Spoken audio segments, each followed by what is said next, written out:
अस्सलाम वालेकुम स्टूडेंट। आज का जो हमारा नेक्स्ट टॉपिक है working model of the nervous system, कि नर्वस सिस्टम हमारी बॉडी में कैसे वर्क करता है। तो सबसे पहले अगर हम देखें कि नर्वस सिस्टम में कौन से मेन पार्ट्स इन्वॉल्व होते हैं, ब्रेन, स्पाइनल कॉर्ड और न्यूरॉन। ठीक हो गया।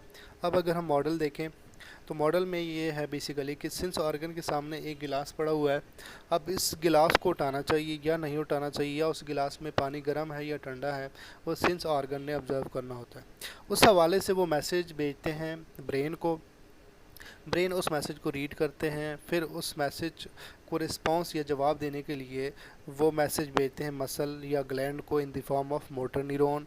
उसके बाद डिसाइड होता है कि उस गिलास को उठाना चाहिए या नहीं उठाना चाहिए। ठीक हो गया। अब अगर हम फर्दर एक्सप्लेन करें कि कोई भी चेंज जब इन्वायरमेंट्स में आती है, चाहे वो एक्सटर्नल हो या इंटरनल हो, उसको डिटेक्ट करना होता है बेसिकली रिसेप्टर ने। अब रिसेप्टर वो सेंस ऑर्गन होते हैं जिन्होंने बेसिकली उस चेंज को ऑब्जर्व करना होता है, जिन्होंने उस चेंज को रियलाइज़ करना होता है। ठीक हो गया। और उस हवाले से वो फिर नर्व इम्पल्स को इनिशिएट करते हैं, मतलब नर्व इम्पल्स को भेजते हैं स्पेशल पार्ट्स जो होते हैं जिसने फाइनली रिस्पॉन्स देना होता है।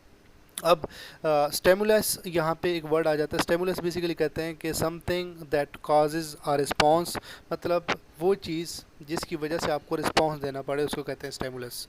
अब इसका प्लूरल फॉर्म है स्टेमुलाई। अब स्टेमुलस की अगर हम एग्जांपल देखें तो वो सर्दी भी हो सकती है, गर्मी भी हो सकती है, प्रेशर भी हो सकता है, साउंड भी हो सकता है।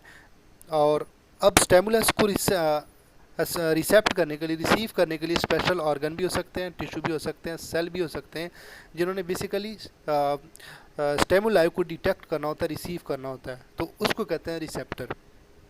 अब जो सेंसरी न्यूरॉन है वो बेसिकली अगर हम यहाँ पे देखें, आप लोगों को नज़र भी आ रहा है कि ये सेंस ऑर्गन होते हैं। ये बेसिकली सेंसरी न्यूरॉन जो है ये मैसेज जो है वो लेके जाते हैं कहाँ से, रिसेप्टर से, जिन्होंने मैसेज रिसीव किया होता है, और लेके जाते हैं सेंट्रल नर्वस सिस्टम को। किस हवाले से? स्टेमुलाई के हवाले से, कि वो जो चीज़ थी वो गर्म थी या ठंडी थी।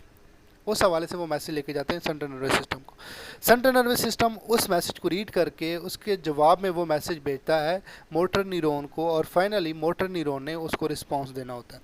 अगर हम फर्दर इसको इस डायग्राम के थ्रू एक्सप्लेन करें कि रिसेप्टर आपका कान भी हो सकता है, नाक भी हो सकती है, मींस के स्किन भी हो सकता है। ठीक है। और स्पेशल ऑर्गन जो है वो टिश्यू, सेल्स, ये बेसिकली स्टेमुलाई को डिटेक्ट करते हैं। अब स्टेमुलाई क्या है? कोई भी चेंज इन्वायरमेंट में। ठीक हो गया। अब वो रिसेप्ट कौन करता है, या चेंज से क्या मुराद है, वो सर्दी भी हो सकती है, गर्मी, प्रेशर वगैरह। अब फाइनली उसको रिस्पांस किसने देना होता है, वो अफेक्टर उसको कहते हैं, और वो मसल हो सकता है या ग्लैंड हो सकता है। Thank you so much.